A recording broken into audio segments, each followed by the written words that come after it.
عشقم یه سوال،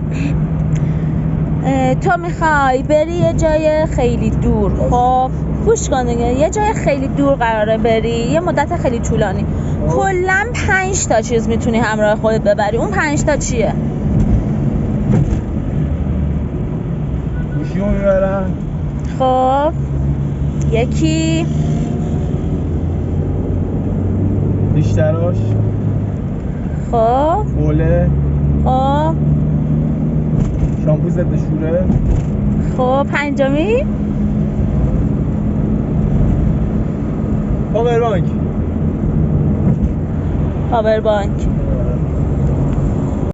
بیا پایین، بیا بارو بیرون، بیا بارو بیرون میگم. 5 تا چیز میبری، منم توش نیستم. آره از اینجا به بعد پیاده میری. خواهش میکنم. بس غذا اومده. نه غذا داریم نه هیچ.